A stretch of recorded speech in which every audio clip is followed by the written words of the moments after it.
అధ్యక్ష, వాస్తవంగా చెప్పాలంటే 2024 ఎన్నికల్లో ప్రజాప్రభుత్వం గెలిచిన తర్వాత కంపెనీలతో మాట్లాడాలంటే చాలా మంది వాళ్ళ భయం వ్యక్తం చేశారు. మీరు 5 సంవత్సరాలు అధికారంలో ఉంటారు, పాలసీస్ క్రియేట్ చేస్తారు, కానీ గత పాలకులు మళ్ళీ అధికారంలోకి వస్తే మా పరిస్థితి ఏంటి, మా భవిష్యత్తు ఏంటి, గతంలో ఇప్పటికీ నష్టపోయాం, మళ్ళీ మా పరిస్థితి అలాంటి పరిస్థితి రాకుండా ఎటే చూసుకుంటారని వాళ్ళందరూ చెప్తాం జరిగింది అధ్యక్ష. కానీ అధ్యక్ష, ఆనాడే ప్రజలు చెప్పాం, మళ్ళీ చెప్తున్నా, తెలంగాణకి హైదరాబాద్ ఉండొచ్చు, తమిళనాడుకి చెన్నై ఉండొచ్చు, కర్ణాటకకి బెంగళూరు ఉండొచ్చు, ఆంధ్ర రాష్ట్రానికి బ్రాండ్ చంద్రబాబు నాయుడు గారు ఉన్నారు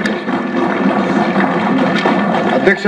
ఆ బ్రాండ్ వల్లనే అధ్యక్ష గౌరవ ముఖ్యమంత్రి గారు పరిపాలన అనుభవంతో మాకు డైరెక్షన్స్ ఇచ్చి 8 పాలసీస్ తీసుకొచ్చాం అధ్యక్ష. Electronics manufacturing policy, data centre policy, semiconductor and display fab policy, IT and global capability centre policy, electronics component manufacturing policy, lift policy, land incentive for tech hubs అధ్యక్ష, neighbourhood work space policy, భారతదేశంలో మొదటిసారిగా ఏ రాష్ట్రం చేయని విధంగా state level quantum computing policy కూడా మా department తీసుకొస్తాం జరిగింది అధ్యక్ష.